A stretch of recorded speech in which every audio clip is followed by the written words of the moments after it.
If I could just go back in time with all the knowledge that I have right now para i-correct yung mga trading mistakes ko, then ganito yung gagawin ko.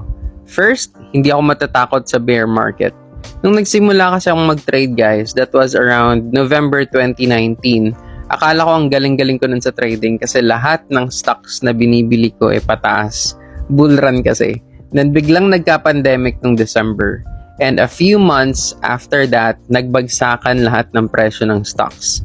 Dahil nga baguhan pa ako and it was my very first bear market, kinain ako ng takot ko sa pag-i-invest ng pera. Just imagine this. Umabot ang presyo ni Jollibee at around 95 pesos nung March 2020. From 200 pesos, naging 95 pesos na lang, grabe.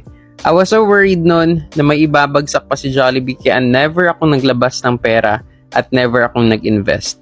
Hanggang sa dahan-dahan, tumaas ang presyo ni Jollibee at napag-iwanan na lang ako because of fear. Ngayon, balik na sa dati ang presyo ni Jollibee at around 200 pesos. Diba? Sayang yung pagkakataon. Number 2, I will just trade on spot trading.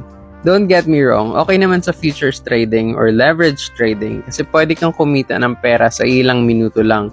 Pwede mong palakihin yung pera mo sa ilang minuto lang. Pero yung katotohanan nito guys, pwede rin masunog or mawala yung pera mo sa ilang minuto lang rin. Kung susumahin siguro, umabot na ng 30,000 pesos yung talo ko sa futures. Kung sa spot ko na lang sana nilagay yun, sana lumago pa yung pera ko through time. E di sana marami pa akong pera ngayon. Pero futures trading is very risky. Kapag matyaga ka lang sa spot, kikita ka rin naman ng malaki. Sabi nga nila, ang madalas na natatalo sa trading ay yung mahilig sa quick money. So be patient. Number 3, at ang panghuli, save your money.